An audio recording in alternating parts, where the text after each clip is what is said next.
kecil banget. Jadi kalau Tuhan sudah klik gini, sudah kita nggak apa ya, nggak bisa,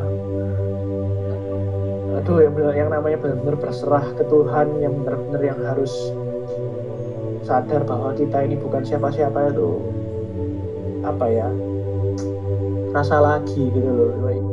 Merasa bahwa dirinya nggak perlu Tuhan, zaman Babel gitu. Jadi orang-orang yang merasa dengan kemajuan teknologi yang ada, dengan kemajuan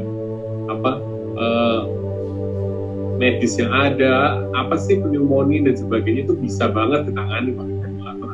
Terus udah ya Tuhan izinkan, bukan karena Tuhan jahat gitu, tapi ya mungkin ya memang ini cara bagaimana kita juga diingatkan bahwa ya kamu tuh bukan siapa-siapa gitu. Orang dibawa satu-satu nggak sempet ketolong, terus nunggu dilihat dokternya keburu mati gitu ya. Terus kayak film-film gitu aja gitu. Semuanya tuh pasien dari sudut kiri sampai sudut kanan, depan lift, depan pintu masuk, depannya kasir, depannya itu semua itu, aduh apa ya orang tidak muda-muda ini yang pakai alat ventilator ini rata-rata mereka komorbid, mungkin nggak terlalu berat, tapi berat badan itu yang di atas 90-100 kilo itu obes. Yang obes banget, yang sampai 100 kilo gitu. Sepeda motor gitu. Kalau kita naik sepeda motor supaya kita nggak mati itu gimana caranya? Ya nyetirnya pelan-pelan, pakai jaket, pakai helm gitu. Ya vaksin tuh salah satu ini gitu loh, salah satu cara untuk supaya kita tuh nggak sampai mati gitu. Lagi, apalagi ternyata di luar negeri sekarang yang lagi digadang-gadang itu ternyata vaksin lain, yang Astra lah, yang Pfizer, yang Moderna, itu ternyata lebih protektif sama yang Delta. Jadi dipertanyakan hasil clinical trial-nya ini apa? Kok hasil clinical trial itu tidak pernah dipublish, tiba-tiba langsung digunakan. Ya bilangnya katanya memang untuk penggunaan darurat, tapi yang umur 30 yang enggak, yang belum 40 itu banyak gitu. Yang umur 5 yang masuk situ tuh umur itu kira-kira 50 40. Supervisornya Kevin ini umurnya 38 tahun, itu dokter Asam. Jadi OTG gitu. Dengan variannya sekarang kemungkinan jadi OTG itu rendah masalahnya.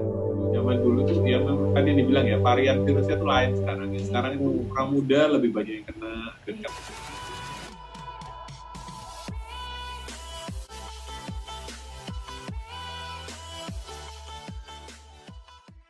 tuh kayak bisa loh stay at home gitu. Ada banyak orang yang nggak bisa stay at home gitu dan harus berada di tengah-tengah. Karena dia tuh bilang, aku tuh pakai hazmat aja karena dia insecure gitu. Seremnya gitu. Kayak gemes aja sih kadang gitu loh sama keadaannya, kayak kasihan gitu loh, kasihan banget. Tugas dia tuh jadi banyak banget gitu loh, nge-coverin orang-orang yang lagi sakit gitu. Ampun banget. Halo dok, itu ya minggu lalu masih banyak bisa bantu Kak Joy. Jadi misalnya ada yang gejala ringan, konsul ke Halo Dok. Ya udah bisa dikasih obat dikirim ke rumah. Mulai minggu ini kayak pasien tuh banyak yang chat ulang karena dari semua resep ini nggak dapet dok kayak gitu, nggak semua obatnya nggak ada. Jadi sekarang ini di luar lagi langka obat. Kayak vitamin, multivitamin tuh loh susah banget di komset, terus kayak vitamin D itu. Iya. Itu susah kan, standarnya kita biasanya kalau isoman kasih vitamin itu kayak di peredaran tuh susah loh kayak gitu. Antibiotik juga susah kayak gitu. Jadi kalau isoman jadi kalau ya serem sih, kayak nggak bisa ngapa-ngapain. Mungkin kayak beberapa 2 minggu lalu tuh isoman masih di rumah masih oke. Sekarang udah kayak wis ya nggak tahu ya apa mau cari obat emang nggak ada kayak. Jadi kalau isoman itu biasanya kalau dok udah ada paketnya gitu ya Mel? Nah ini tadi tuh baru briefing yang pemerintah kasih gratis itu baru mulai mungkin di Jakarta. Di Jakarta jadi boleh konsul gratis, nanti dapat obat gratis dan itu sama Kimia Farma gitu.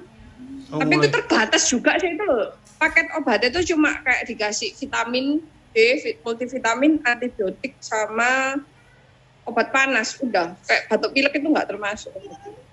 Apa biasanya itu antivirus tuh nggak mungkin ya Mel ya? Oh iya.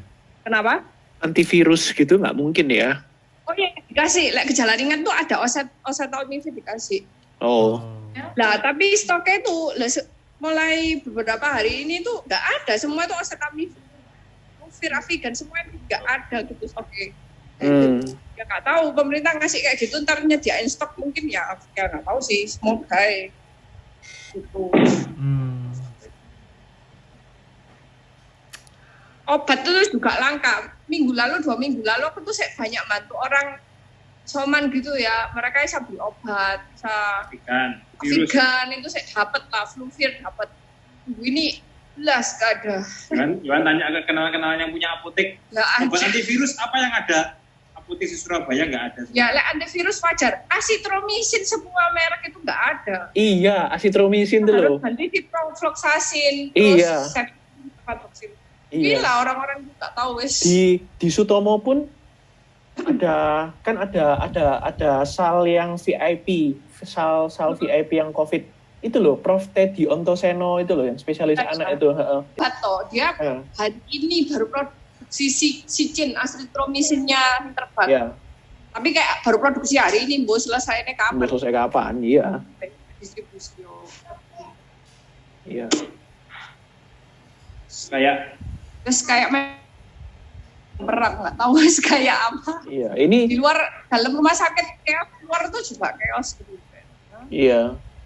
Ya, tahun lalu itu langka masker, sekarang langka obat. Iya. Jadi kayak Christian Kevin ini besok gitu masih ini ya, masih praktek gitu, masih harus ke rumah sakit ya?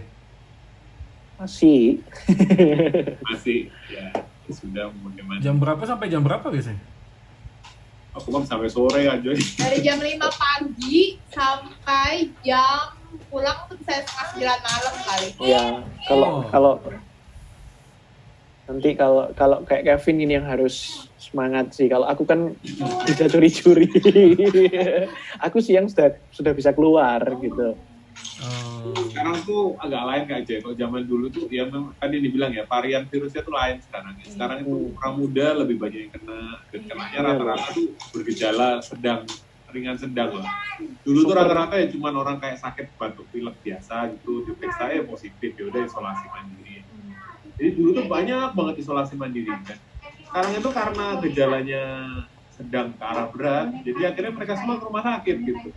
Makanya kenapa jadi overload gitu. Terus ini sebenarnya kasarnya kalau misalnya aku mau ngomong ya dengan beban kerja kayak sekarang ya, sebenarnya itu lebih enak terinfeksi dan jadi OTG, isoman, udah deh nganggur gitu. Tapi kalau jadi OTG gitu, dengan variannya sekarang kemungkinan jadi OTG itu rendah masalahnya. Ini kalau yang dulu iya gitu, dulu kena isoman udah tinggal tidurnya tiap hari, nunggu sampai jadwal swab lagi, jadwal foto ronsen lagi, selama sehat dan sebagainya sih nggak apa-apa. Sekarang mau saya infeksi mah ya bertaruh nyawa juga. Ini tuh di RIK 1 ya, RIK 1 itu tempat Sutomo yang paling berat gitu, yang kasusnya yang paling berat. Itu tuh usianya itu muda semua. Jadi itu ada yang umur 30, yang belum 40 itu banyak gitu. Yang umur 5 yang masuk situ tuh umur itu kira-kira 50, 40. Supervisornya Kevin ini umurnya 38 tahun, itu dokter Asam gitu. Kev. Dokter Azami itu apa ya? Aduh, makanya kayaknya lagi rame itu. Jadi ini tuh agak serba salah. Ini tuh bukan hari-hari yang baik untuk masalah vaksin ini. Jadi gini, satu yang kena ini sebagian besar adalah orang yang belum divaksin. Ya. Jadi pemerintah itu menyalahkan bahwa ini kemungkinan besar karena masalah vaksin kita tuh jelimet. Jadi maka dilakukanlah percepatan vaksin di mana-mana ya, ribuan kayak hari ini Tambak Sari. Tapi PPDS yang kena, yang sekarang jumlahnya hanya sejak Juni ini itu jadi 100-an lebih. Dari awalnya cuma berapa puluh. Sejak Juni ini sudah 100-an lebih dalam 3 minggu terakhir. Itu 60% sudah divaksin. 2 kali pakai Sinovac. Jadi sekarang ini BPOM-nya lagi disorot sama KFM. Jadi kalau di tempat itu ada himpunan veto maternal gitulah, Kak Jo, yang ngurusin penyakit begini-begini ke ibu hamil gitu.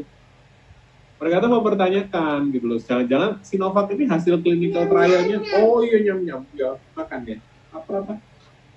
Jadi kalau misal, jadi dipertanyakan hasil clinical trial-nya ini apa? Gitu. Kok hasil clinical trial itu tidak pernah dipublish, tiba-tiba langsung digunakan. Dia bilangnya katanya memang untuk penggunaan darurat, tapi kok lucunya nggak ada hasil penelitiannya sama sekali, efektivitasnya berapa, efikasinya berapa, ya ampun, efikasi.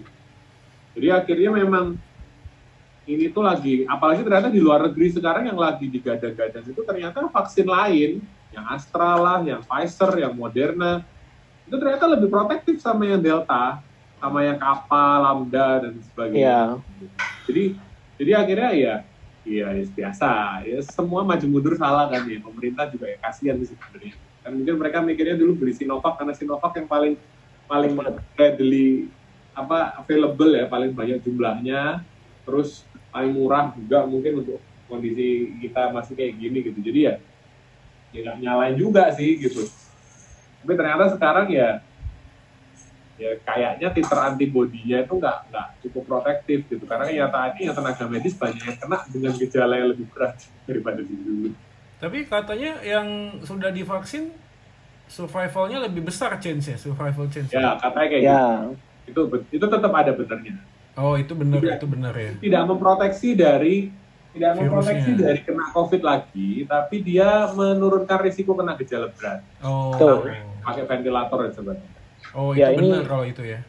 Ya, kalau yang kayak yang tadi Kevin cerita teman-teman PPDS ada 100 orang itu ya sejauh ini tuh nggak ada yang sampai dirawat intensif gitu, nggak ada gitu. Ada satu yang melahirkan. Kan di kelasku dirawat di Ibnu Sina sekarang, udah ventilatoran, heart rate-nya udah 160-an. Udah pasangan. Itu ada kelasku loh. Bapaknya meninggal kemarin. Bapaknya SPOG. Ibnu Sina, Gresik. Bapaknya SPOG di Gresik. Anaknya itu adik kelasku, juniorku. Yang aku bilang tadi, di swab 4 kali negatif, swab 5 positif, terus sekarang ventilatoran. Rate-nya udah 140, 160-an, terus udah sempet pakai NE-an segala sekarang. Ini lagi pusing makanya. Itu Sinovac 2 kali ya, Kev ya? Kenapa nggak, Jen? Itu Sinovac 2 kali udah ya?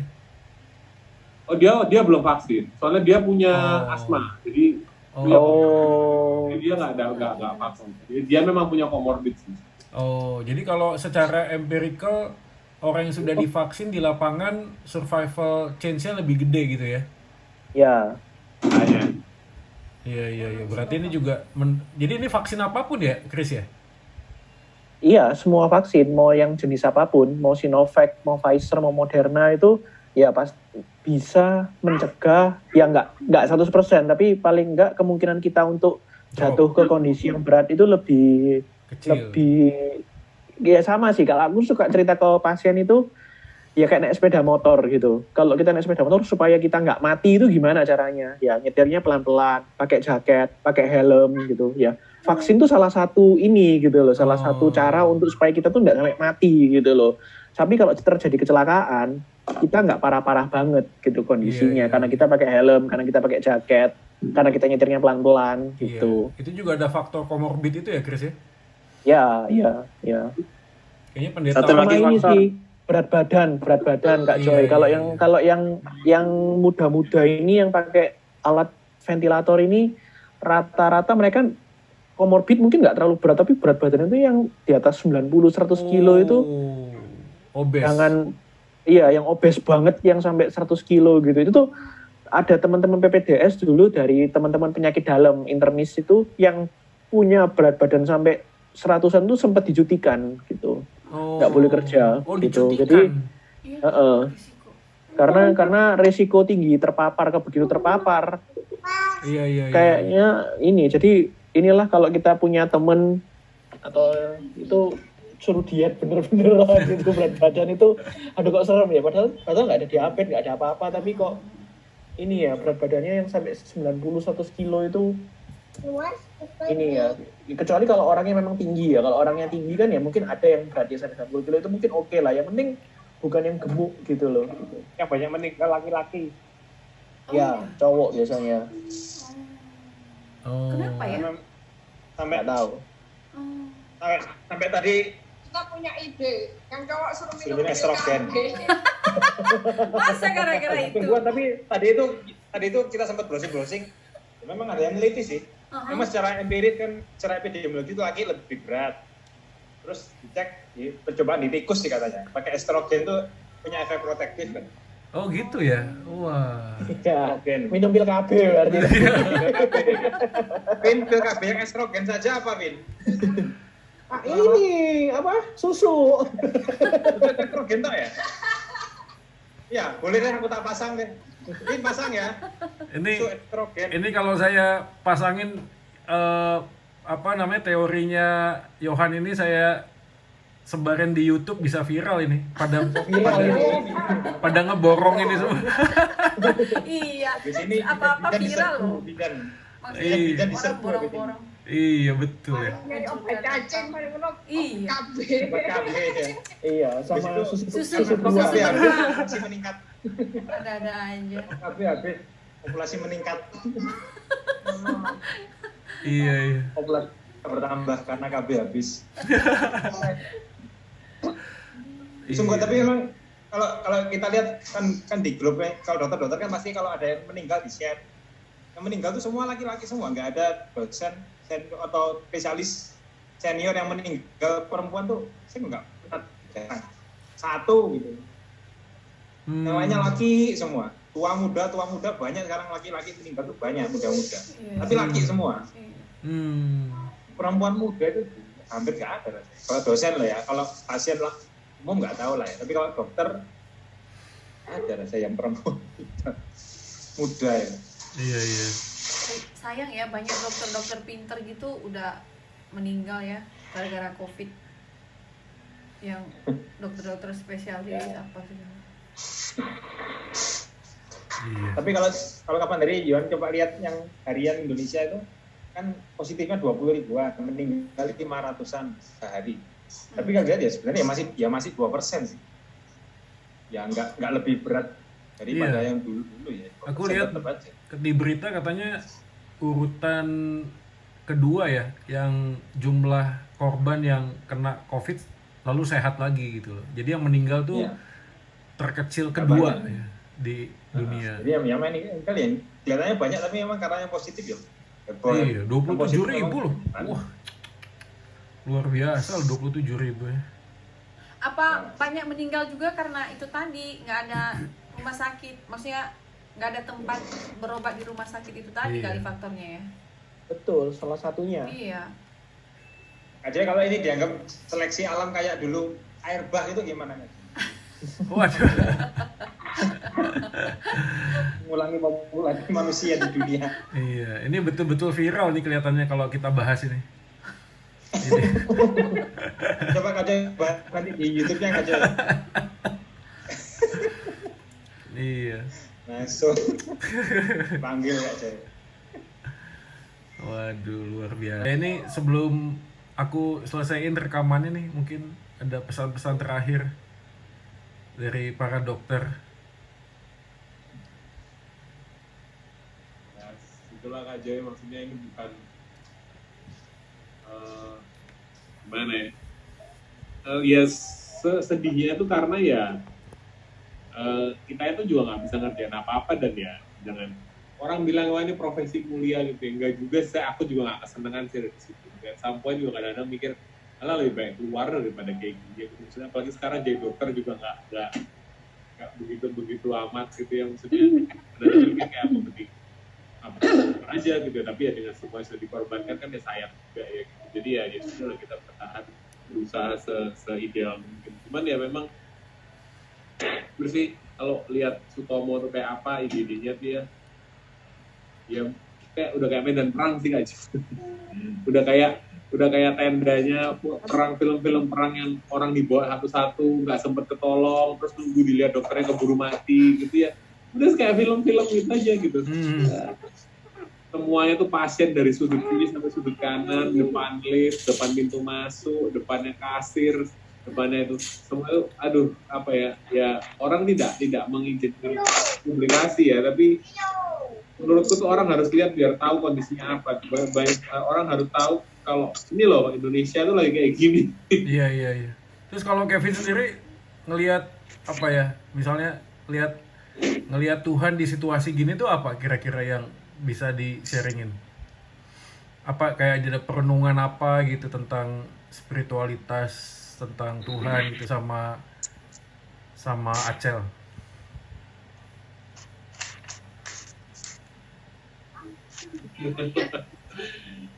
Ya, aku tuh sebenarnya itu sih ada, maksudnya apa, kadang aku suka mikir apa ya.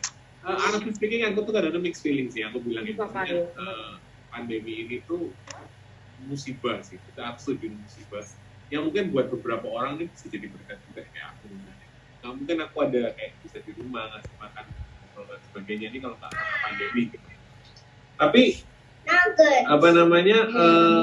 Aku tahu kalau ada banyak yang menderita juga gitu. Jadi ya memang yang aku merasa bahwa kenapa ya kok harus sampai kayak gini gitu. Saya kenapa kok Tuhan izinkan. Tapi ya pasti ya yang aku lihat ya memang ya kita tuh lemah sih aja gitu maksudnya. Manusia itu sekian lama berpikir bahwa kita bisa mengatasi ini. Bahkan di awal pandemi itu nggak salah dibilang bahwa kita nggak perlu pandemi lagi. Kita nggak mungkin ngalami pandemi lagi. Bahkan kayak kemarin waktu kita gelombang kedua ini dari Kemenkes atau mana juga bilang bahwa kita tuh nggak prediksi bahwa akan ada peningkatan gelombang sampai seperti ini. Jadi mungkin ya memang kita tuh arogan sih Kak Joy. Ya. Mungkin kayak tadi kata Yohan ya, kita tuh ada di zaman yang agak mirip sama zamannya mungkin orang-orang yang mungkin merasa bahwa dirinya nggak butuh Tuhan, zaman Babel gitu. Jadi orang-orang yang merasa dengan kemajuan teknologi yang ada, dengan kemajuan medis yang ada, apa sih pneumonia dan sebagainya itu bisa banget ditangani pakai ventilator. Terus udah ya Tuhan izinkan bukan karena Tuhan jahat gitu, tapi mungkin ya memang ya ini cara bagaimana kita juga diingatkan bahwa ya kamu tuh bukan siapa-siapa gitu. Kamu kalau orang tanya ya kenapa kok prosesnya nggak enak ya Tuhan, gimana gitu, kita manusia berdosa juga gitu. Jadi kalau mau bilang apa gitu, kita minta proses yang enak, kita juga harusnya binasa gitu. Ya lihat itu sedih sih, aku jadi kalau datang ke IGD gitu ngelihat kondisi orang kayak gitu, terus semua orang tuh kelihatan aslinya kayak apa gitu. Semua yang pentingin diri sendiri. Yang dulu ngomongnya mari kita selamatkan anak-anak kita, tapi ya ternyata mereka nggak pernah turun. Ya gitu sih. Itu juga mengingatkan bahwa pengharapan itu cuma sama Tuhan toh, nggak sama dokter, nggak sama uang, nggak sama koneksi. Mau punya koneksi kayak apapun ya, kalau memang Tuhan nggak kasih kesembuhan, Tuhan belum berkenan kasih kesembuhan dan tempat dan sebagainya, nggak dapet juga gitu. Kayak kemarin itu yang ada, aku nggak tahu bener nggak ya gitu, sudah ada sharingan, ada kiriman gitu ya, yang punya Samator. Iya. Bosnya Samator itu adalah perusahaan gas medis terbesar se-Indo ya kayaknya. Oh iya. Supplier oksigen paling besar se-Indonesia. Semuanya lewat dia. Itu tuh meninggal bosnya tanpa dapat ICU. Tanpa dapat oksigen. Maksudnya ya ironis kan. Ironis banget. Jadi ya di Sutomo itu ya sudah kayak makanan sehari-hari. Oh ini profnya ini, guru besar ini, mau masuk RK 1 aja nggak bisa. Karena saking banyaknya antriannya, saking banyaknya yang ini aku bersyukur ya kita cuma jadi tenaga yang medis yang bagian aku tak ngebayang bagian yang kayak anestesi. Aku tak ngebayang bagian kayak paru gitu ya, atau anestesi yang satu-satunya dilepasin ventilatornya, dan tiap hari ngeliatin orang mati satu-satu. Iya, bayang mati rasa mungkin. Thank you Kev. Kalau Christian apa Chris kira-kira? Kalau aku sih sebenarnya ini sama kayak waktu kejadian Jesse yang tahun lalu gitu. Jadi hidup kita itu benar-benar kalau Tuhan klik gini aja selesai kita gitu loh. Jadi maksudnya kecil banget gitu loh hidupnya manusia ini. Maksudnya melalui kayak kejadian kayak gini tuh ya, aku beberapa waktu terakhir ini kebetulan sudah mulai aktif untuk diminta melihat pasien gitu, meskipun aku nggak pegang langsung, tapi kan aku ikut laporannya, aku ikut lihat pasiennya lewat ruang monitor gitu. Jadi memang kalau hidup manusia itu benar-benar Tuhan yang nentuin semua gitu loh. Jadi kayak yang aku lihat pasien umurnya masih 38 tahun, masih 30 sekian tahun, itu muda-muda semua gitu. Yang barusan ini ada dokter meninggal, dokter orto, umurnya 52 tahun. Jadi masih hidup manusia itu benar-benar apa ya, kita manusia itu cuma berencana, tapi kalau Tuhan itu kalau sudah punya kehendak, manusia itu tidak ada artinya gitu loh, kecil banget gitu loh. Iya. Kecil banget. Jadi kalau Tuhan sudah klik gini, sudah kita nggak bisa, yang namanya benar-benar berserah ke Tuhan, yang benar-benar yang harus sadar bahwa kita ini bukan siapa-siapa, itu apa ya, rasa lagi gitu loh. Ini perasaan ini tuh pernah muncul waktu dulu Jessie kecelakaan gitu. Ya ini kayak yang aku rasakan sih sekarang seperti itu. Perenunganku sih seperti itu gitu. Untuk kondisi seperti ini gitu. Makanya ya benar-benar harus berserah lah gitu. Iya, Tuhan. iya. Thank you, Chris.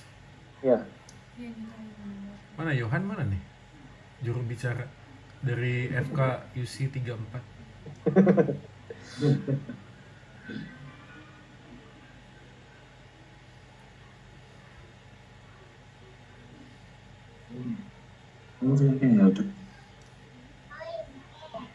Ya, Melinda ini kan sekarang ya yang banyak COVID kan Melinda kan, ya lalu doknya kan banyak ketemu orang, dan juga akhir-akhir ini Melinda juga banyak diminta saudara-saudara sih ya.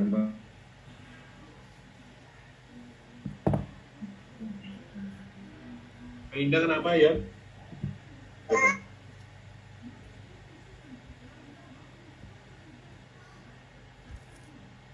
Nge-freeze. Kamu oh iya. Oh ya bisa. Terus akhirnya Kayak feedback. terus akhirnya ya kalau tak lihat sih Melinda sekarang ya jadi ya semacam apa ya, kalau mungkin dari Chris lihatnya gitu, mungkin kalau aku lihatnya ya ini mungkin ya salah satu alasan kita dipanggil jadi dokter ya mungkin untuk ini ya, di antara saudara-saudara yang lain, di antara keluarga besar yang lain ternyata ada satu dokter Melinda.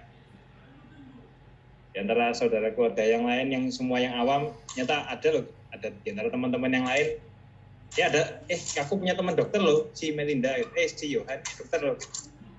Ya itu juga jadi buat Yohan sih dari tersadar oh ya nyata mungkin salah satunya ya untuk ini kita dipanggil dokter. Ya, terus dan ya kalau orang awam ya dengan begitu banyaknya berita berseliweran tentang COVID, obat A, obat B, ya orang awam ya bingung pasti. Iya, aku harus nurut yang mana ya? Teman kerjaku ngomong A, keluargaku ngomong B, terus aku ikut yang mana gitu. Ya, situlah peran kita. Oh ya, ini yang ini benar, yang ini nggak benar, yang ini bisa diikuti, yang ini nggak bisa. Gitu. Oh kalau ini nggak ada terus gimana? Aku harus kemana? Harus ke rumah sakit. Oh nggak usah panik dulu, ditenangkan. Saya ngasih step-step yang bisa dilakukan di rumah ya. Ya itu sih menurutku. Iya. Ya luar biasa sih. Kalau mungkin dulu kan halo dok, cuman mau nangani orang sakit kulit itu ya, sakit jerawat atau pilek. Ya sekarang ya berguna ternyata gitu, gunanya besar, perannya besar juga. Gitu. Ya kalau dari aku itu. Oke, Yohan, thank you ya. Sharingnya, ya ini apa ya? Ini jadi perenungan bersama sih rasanya ya. Memang ini komunitas gini yang penting supaya bisa saling menguatkan ya. Rasanya kalau kita sendirian di tengah-tengah kondisi sulit ini tambah berat ya. Kalau kita nggak punya kayak support system kita ya. Ini bersyukur kita semuanya dalam keadaan yang sehat.